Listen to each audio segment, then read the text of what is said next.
The Sega Genesis, Sega Saturn, and Sega Dreamcast. Somebody call the good video games police because these three are guilty as charged. For a lot of Sega fans, there's not much of a decision to be made here. I'll take all three, please. For me, the thought of turning down one of these is almost as quizzical as somebody being told, "We don't have Coke, is Pepsi okay?" and responding, "No, it's not okay." Who does that? Well, Sega consoles aren't nearly as similar to each other as Pepsi and Coke are, and as much as I'd like to think if you like one Sega console, you'll like all of them, not everybody does. And even if you do, you can still appreciate the differences among them, as well as the strengths of each console in comparison to each other. But before we go any further, you might be thinking, hold on a second there, Mr. No Sega Console Left Behind. Where the heck is the Sega Master System in this conversation? Well, it absolutely has its fans and a lot of good things going for it. But for this video, I chose three consoles, and these are the three most popular Sega consoles nowadays. That doesn't mean I'm saying the Master System is bad. I respect it. If you're gonna point the finger at somebody for disrespecting the Master System, don't point it at me. Point it at the Sega Genesis. It was called the Genesis, for goodness sake, which means the beginning or origin, trying to act like the Master System never even existed. Talk about being disrespectful to daddy, the little punk. And sure, the Genesis was called the Mega Drive everywhere else in the world besides North America, but the Genesis in North America could be argued as what really popularized Sega in a big way, having tremendous commercial success. Oddly enough, many of the... Okay, yes, there are other Sega consoles too, but I'm not talking about all of them in this video. So as I was saying, oddly enough, many games considered to be the best on the Genesis weren't nearly as popular as they deserved to be back in the day. Sure, most people knew about Sonic, Echo the Dolphin, Streets of Rage, and Aladdin, but what about games like Thunder Force 4, Gunstar Heroes, and dare I say it, Rocket Knight Adventures? I never got to play this game as a kid because I had never heard of it. I had to find it as an adult. What kind of person would I be if I had never found it? Would I even know what fun is? And while there were games on the Genesis that could have been more popular back in the day, that's kind of a trend when it comes to games on Sega consoles. Just ask the Sega Saturn.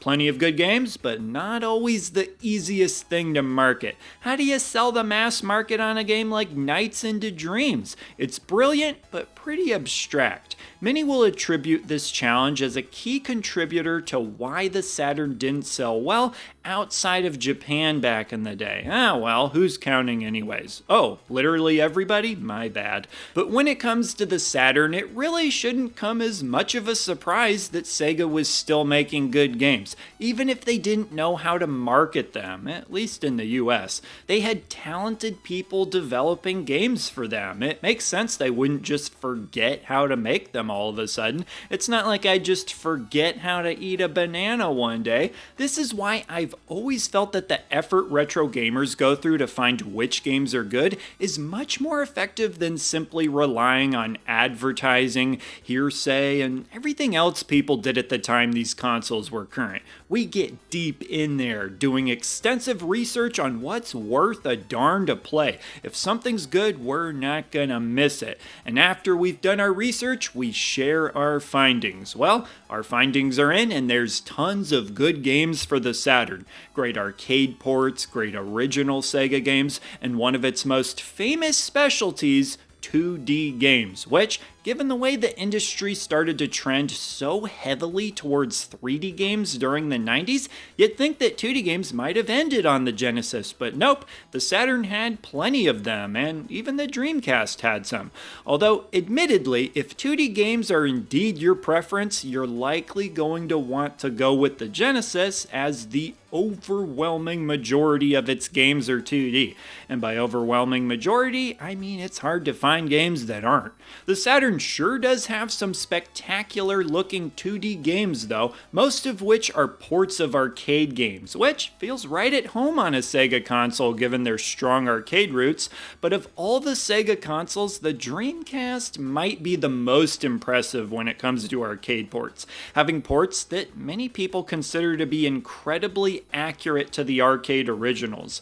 Although arcade ports have always been an emphasis on Sega consoles, so while the ports may not be one-to-one on the Genesis and Saturn, they're still very good and will most likely please fans of the games. And for what it's worth, the Saturn games that used the RAM expansion cart basically were arcade perfect. What you'll find on each Sega console are unique games made specifically for those consoles by, you guessed it, Sega themselves, those geniuses.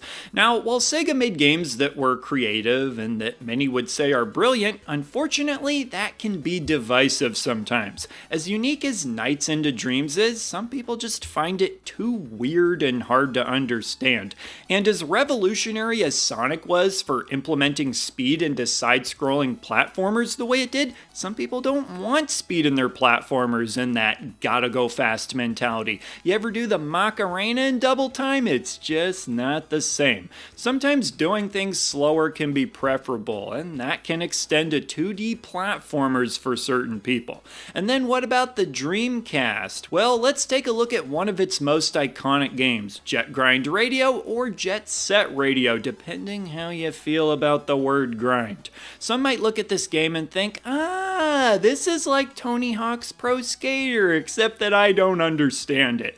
And then they just play Tony Hawk instead. Point is, due to the sort of hit or miss nature of a lot of Sega's creative games, it can be really hard to try to guess which games will resonate with who. I will say this though, there's been plenty of Sega games that didn't initially click with me. Yeah, a lot of awkward first dates. For Jet Grind Radio, I remember thinking, do I offer to go somewhere for dessert or just try to get out of here? But after giving these games a fair try, I now love pretty much every single one of them. Sure, not everybody may have the same luck, but my point is that some games may take an extended effort to get into them.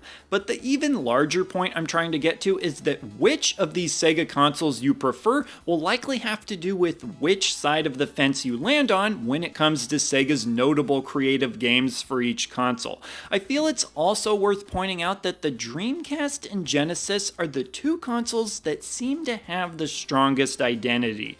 Sure, the Saturn has more of an identity nowadays than it did back in the day, but it's more so just this is the Sega console that didn't sell well back in the day, but as it turns out has some great games. Whereas something like the Genesis represented a shift in pop culture, with kids at school literally doing the Sega scream. In fact, I remember one day all the kids in my class all doing the Sega scream, and the teachers loved it, about as much as they loved it when they caught us throwing food from the school bake sale onto the school roof. The Genesis was the rebellious alternative to Nintendo, with Sonic being the face of this movement. Sure, a lot of it was just marketing, but it was reflected in a lot of the games, even if some of those games weren't marketed very well back then. Take something like Gunstar Heroes. It just feels like a Genesis game. Stuff constantly blowing up, sirens going off. I can just picture what the US commercial for it would have been like.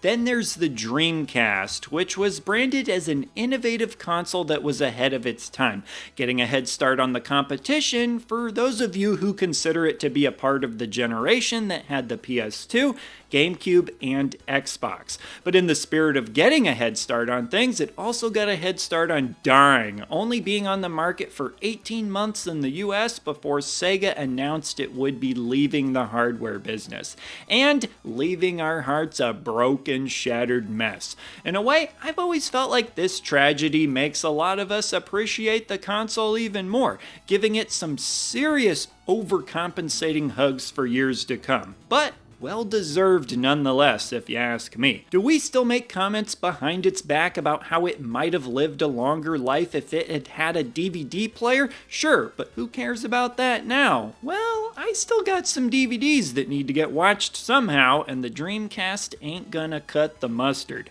But for most people, it's all about the games. Speaking of which, despite its short lifespan, its library still holds its own. Okay, but now for the controllers, which you can actually do a pretty quick comparison of. Here they are. Alright, so with that, we can do better than that. First, we have the Genesis controller. I find most people prefer the 6-button version nowadays, probably due to its similarity to the much-loved Sega Saturn controller with its D-pad that I still consider to be the best ever made, and 6 face buttons. There's also the analog controller for Saturn, which was clearly the inspiration for the Dreamcast controller, which gets by far the most criticism of all these controllers. People love the VMU, sure, but the rest of the controller just feels kind of forced around that. It's still comfortable enough to hold for most people, but it's definitely a divisive design. You know, I think if I was rich enough, I would buy a boat and design it to look like a Dreamcast controller, and we can just add that to my list of life aspirations real quick. But with all that said, I'd be curious how all of you would rank these 3 consoles, and it's probably only fair that I give my ranking as well, which would be Genesis, Saturn, Dreamcast. I gotta say, my Sega stuff is one of my favorite parts of my collection, and I know a lot of you feel the same way. So with that, be sure to share your rankings as well as any other thoughts you may have, and I will see ya in the next video. He's the retro bird, yeah, and he's talking about video games. He's